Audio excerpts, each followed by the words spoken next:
Hi hello friends, welcome to cooking style channel. இந்த வீடியோவில் சூப்பரான சிக்கன் பெப்பர் ட்ரை தான் எப்படி செய்கிறதுன்னுட்டு பார்க்கலாம். இது வந்துட்டு ரொம்பவே டேஸ்ட்டாக இருக்கும். ஆனால் இதோட மெத்தட் ரொம்பவே ஈஸி, சிம்பிள் அண்ட் குயிக்காக செய்யலாம். இதோடக்கு ஓவராலாகவே நான் எடுத்துக்கின டைம் 30 மினிட்ஸ் தான். இது வந்து பேச்சுலர்ஸ்க்கு ரொம்பவே யூஸ்ஃபுல்லாக இருக்கும். ஸோ கண்டிப்பாக இந்த மெத்தடை ஃபாலோ பண்ணி நீங்கள் வீட்டில் ட்ரை பண்ணி பார்த்துட்டு இந்த ரெசிபி உங்களுக்கு எப்படி வந்துச்சுன்னு என்னுடைய கமெண்ட்டில் ஷேர் பண்ணுங்கள். ஸோ இந்த சூப்பரான ரெசிபியை எப்படி இதுக்கு தேவையான பொருட்கள் என்னன்னுட்டு பார்க்கலாம். வாங்க வீடியோக்குள்ளே போகலாம். நான் வந்து முதல்ல ஒரு 1/2 kg சிக்கனை நல்லா க்ளீன் பண்ணி வாஷ் பண்ணி எடுத்துன்னுக்கேன். ஒரு 2 துண்டு கருவேப்பிலை, கொஞ்சம் கொத்தமல்லி, 3லேருந்து 4 பச்சை மிளகாய், அது கூடவே ஒரு மீடியம் சைஸ் வெங்காயத்தை குட்டி குட்டி தான் நறுக்கி வச்சுருக்கேன்.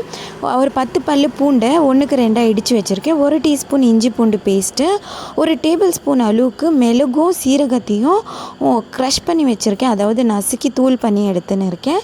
தேவையான அளவுக்கு எண்ணெய், தேவையான அளவுக்கு உப்பு. இந்த இன்க்ரீடியன்ஸ் தான் நம்மளுக்கு தேவைப்படுற இன்க்ரீடியன்ஸ்.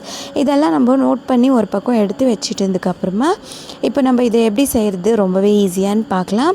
முதல்ல நான் ஸ்டவ் ஆன் பண்ணிவிட்டு இந்த மாதிரி ஒரு கடாய் எடுத்துக்கிறேன். கடாய் காஞ்சதும் நம்ம எடுத்து வச்சுருந்த எண்ணெயை சேர்த்துக்கலாம். எண்ணெய் சேர்த்துட்டு எண்ணெய் காஞ்சதும் நம்ம எடுத்து வச்சுருந்த கருவேப்பிலையில் 1 துண்டு அளவுக்கு கருவேப்பிலையை மட்டும் சேர்த்துக்கலாம். சேர்த்துட்டு நல்லா வதக்கிடணும். அது கூடவே நம்ம கட் பண்ணி வச்சுருந்த பச்சை மிளகாயும் சேர்த்துக்கலாம். ரெண்டையும் சேர்த்து நல்லா எண்ணெயில் ஃப்ரை பண்ணிக்கணும். ஒரு 2 நிமிஷம் ஃப்ரை ஆனதும் நம்ம கட் பண்ணி வச்சுருக்கிற வெங்காயத்தையும் சேர்த்து பொரிச்சிடணும். இப்போ வெங்காயத்தையும் நல்லா எண்ணெயிலேயே வதக்கணும். ஒரு 5லேருந்து 6 நிமிஷம் வரைக்கும் நல்லா மீடியம் ஃப்ளேம்லேயே இதை வதக்கணும். இது சீக்கிரமாக வதங்கிறதுக்காக கொஞ்சமாக உப்பு சேர்த்துக்கிறேன். இப்போ உப்பு சேர்த்ததும் இது நல்லா ஈவனாக வதங்கி கலர் மாற ஆரம்பிச்சிடுச்சு. கலர் மாறின உடனே நம்ம எடுத்து வச்சுருந்த இஞ்சி பூண்டு பேஸ்ட்டையும் சேர்த்துடணும். இஞ்சி பூண்டு சேர்த்த உடனே ஃப்ளேமை லோ பண்ணிடணும், இல்லைனா இது சட்டுன்னு தீய ஆரம்பிச்சிடும். இப்போ ஃப்ளேமை மீடியம்லேருந்து லோவுக்கு அட்ஜஸ்ட் பண்ணி நல்லா இதை வறுத்த உடனே இது நல்லா வாசனை வர ஆரம்பிச்சிடும். இந்த ஸ்டேஜில் நம்ம எடுத்து வச்சுருந்த சிக்கனை சேர்த்துடணும். சிக்கனை சேர்த்து இது போல் நல்லா மிக்ஸ் பண்ணி விடணும்.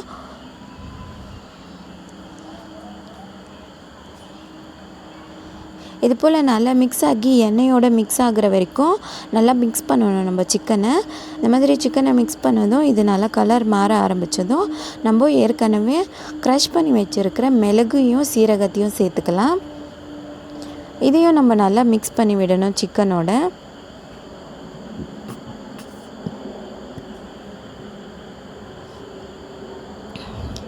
இந்த மாதிரி சிக்கனோட சேர்த்து நல்லா மிக்ஸ் பண்ணணும். இது கம்ப்ளீட்டாக மிக்ஸ் ஆனதும் சிக்கன் வேகிறதுக்காக நான் கொஞ்சமாக, அதாவது ஒரு 1/2 டம்ளர் தண்ணி மட்டும் சேர்த்துக்கிறேன். ஏன்னா சிக்கன் வேகிறதுக்கு மட்டும்தான் நம்மளுக்கு தண்ணி தேவைப்படும். ஏன்னா நம்ம கம்ப்ளீட்டாக ரோஸ்ட் பண்ணுறதுனால நம்ம அதிகமாக தண்ணி சேர்க்க வேண்டிய அவசியம் இல்லை. இப்போ இந்த ஸ்டேஜில் தேவையான அளவுக்கு உப்பு நம்ம எடுத்து வச்சுருந்ததை கம்ப்ளீட்டாக சேர்த்துடணும். சேர்த்துட்டு நல்லா மிக்ஸ் பண்ணிவிட்டு லிட் க்ளோஸ் பண்ணி நம்ம ஒரு 10லேருந்து 15 நிமிஷம் இதை வேக விடணும். இப்போ 10லேருந்து 15 நிமிஷம் ஆயிடுச்சு.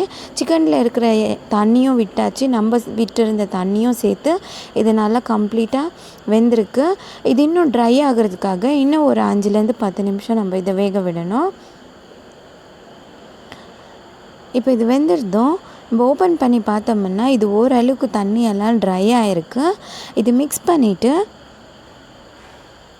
இதில் நம்ம ஏற்கனவே நம்ம நறுக்கி வச்சுருந்த, அதாவது நசுக்கி வச்சுருந்த பூண்டை சேர்த்துக்கணும். ஒரு 10 பல் பூண்டு நம்ம இந்த ஸ்டேஜில் சேர்க்குறதுனால பூண்டு நம்ம சாப்பிட்றதுக்கும் நல்லாயிருக்கும், இதோட ஃப்ளேவரும் நல்லாயிருக்கும். இப்போ கடைசியில் நம்ம மீதம் எடுத்து வச்சுருந்த 1 துண்டு கருவேப்பிலையும் சேர்த்துக்கலாம். இந்த மாதிரி சேர்க்குறதுனால பூண்டோடைய கருவேப்பிலையும் ஆரமாகவும் நம்மளுக்கு நல்லாவே தெரியும். அதனால் இது இன்னும் கொஞ்சம் ரோஸ்ட் ஆகிறதுக்காக மறுபடியும் நான் மூடி ஒரு 2லேருந்து 3 நிமிஷம் நம்ம வேக விடணும். இது போல் வேக விடுறதுனால பூண்டோடைய ஸ்மெல்லும் கருவேப்பிலையோட ஸ்மெல்லும் கம்ப்ளீட்டாக மிக்ஸ் ஆகிடும் சிக்கனில். இப்போ இதை நல்லா மிக்ஸ் பண்ணதும் மூடி ஒரு 2 நிமிஷம் விட்டு நம்ம ஓப்பன் பண்ணி பார்த்தோம்னா நம்மளுடைய சூப்பரான பெப்பர் சிக்கன் ட்ரை ரொம்பவே சூப்பராக ரெடி ஆகிடுச்சு.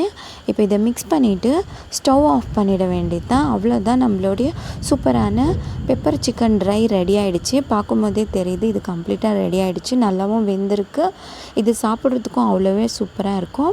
கடைசியாக இதில் கொத்தமல்லியை தூவி விட்டோம்னா அது இதோடைய அனல்லையே வதங்கிடும்.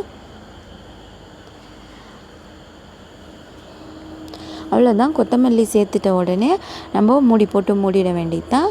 அடுத்து இதை நம்ம சுட சுட சர்விங்காக எடுத்துக்கலாம்.